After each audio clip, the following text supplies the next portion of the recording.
ओकर से दिलवा लगई हाना सही मिलेला बोलाई त जई हाना कि ओकर से दिलवा लगई है ना। मैं बोलूंगी आपको। लेकिन सुनिए ना, आपने बोला ना मैं बोलता हूँ। हाँ ई नहीं से दिलवा लगाइब हो, अच्छा कि मिले जब बोलाई तो जाइब हो।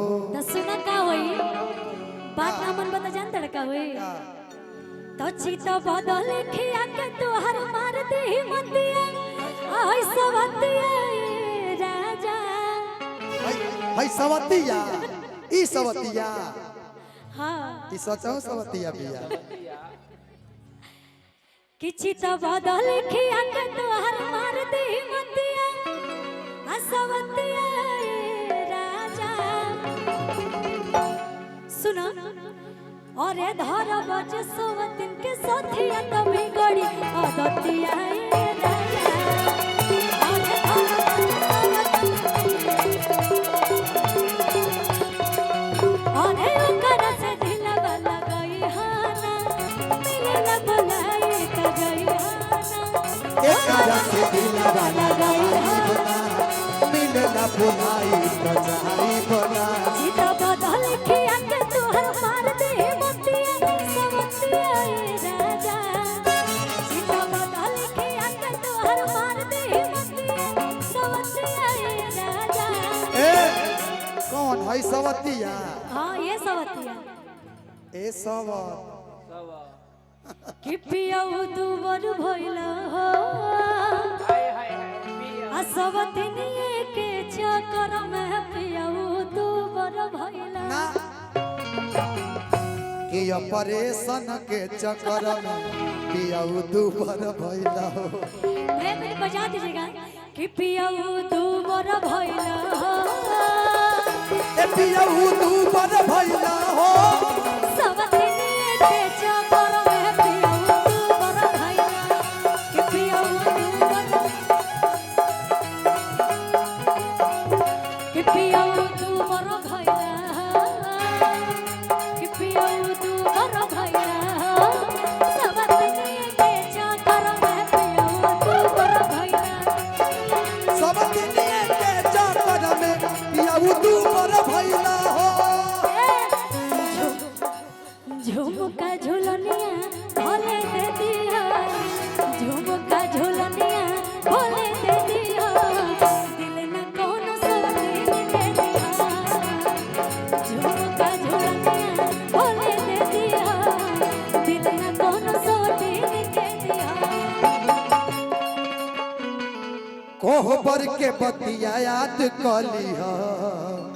सौतिन वाला गाना हमके बहुत आत्मजान तरीका है काहे कि सौतिन से हमरा बड़ा डर लागेला ऐसे कि झुमका झुलनिया भोले दे दिया दिल न कौन सवतिन के दिया झुमका झुलनिया भोले दे दिया दिल न कौन सवतिन के दिया कोहबर के बतिया याद कलिहा कोहबर के बतिया याद कलिहा खुशी जी तारा खान मेरा रुदंदर का कोई कोबर ना कही कि बेला ना के मार याद कली हो,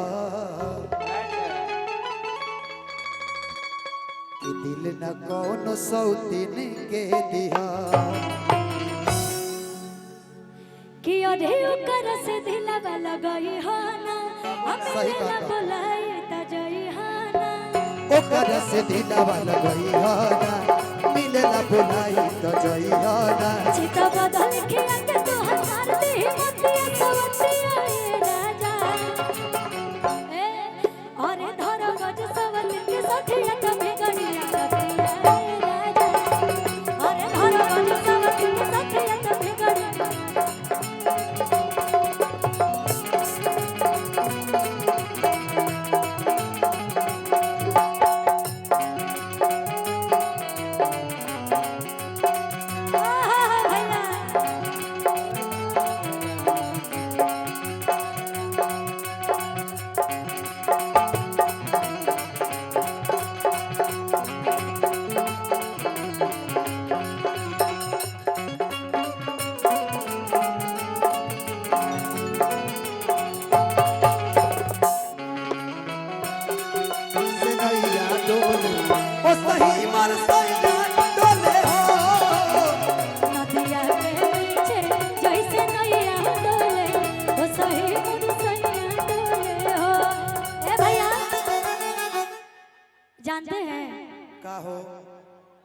आप इतने दुबले हो गए ना पहले से, मैं क्या बोलूं। बहुत दुख है। त ए घरी तू कुछ खियावते पियावते के तो का करी, पतरइबे नु करब। एप्पल से खाना देखी पीछे कतर एप्पल से ना उखाना। ना ठीक हो गए हैं, लेकिन फिर भी बोल ही देते हैं बोल दीजिए ना।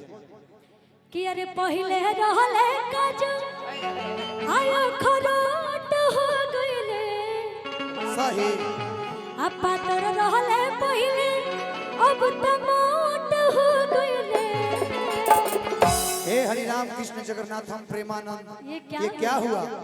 कि अब त नैयो ना डोले सैयो मोट हो गइले, कि अब तक नैयो ना ढोले सैया मोट हो गइले। ओ खरोट हो गइले, पातर रहले पहले अब त मोट हो गइले, अब त नैयो ना डोले पियो मोट हो गइले, कि अब त नैयो ना डोले सैयो मोट हो गइले।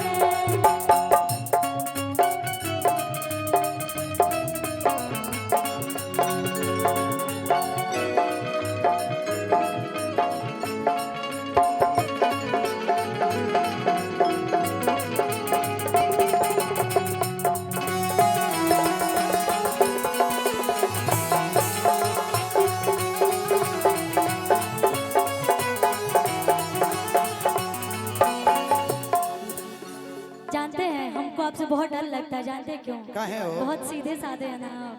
हम टेढ़ा लागत है। सीधे साधे हैं ना, कहीं हम घी के लड्डू हैं। कोई भी फुसलाएगा तो फुसल जाइएगा, सोचना तो कुछ है नहीं। ई तो सही बात है। सही बात है ना? बिल्कुल। आपकी भावनाओं को हम समझते हैं। रिकॉर्ड दे हमार। और कि सीधा साधा बाड़ा तू तो फंस जइबो, सीधा साधा बाड़ा तू तो फंस जइबो,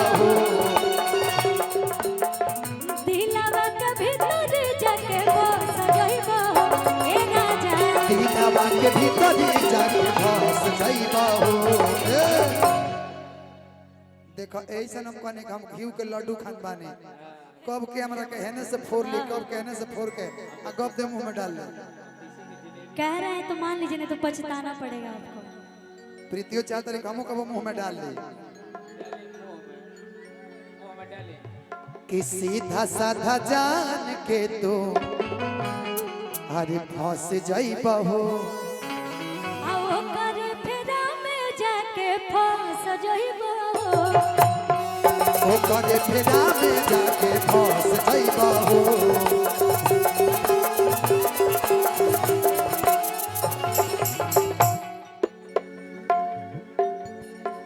अरे मानिली हो बतिया भुलाई दे मतिया जान लो ये राजा, मानिली हो बतिया भुलाई दे मतिया जान लो ये राजा। अरे सुनिए का हो? कि अरे मानिली हो बतिया भुलाई दे मतिया जान लो ये राजा। अरे धर बज सब दिन के साथिया तब बिगड़िया बतिया ए राजा। अरे धर बज सब दिन के साथिया तब बिगड़िया बतिया ए राजा।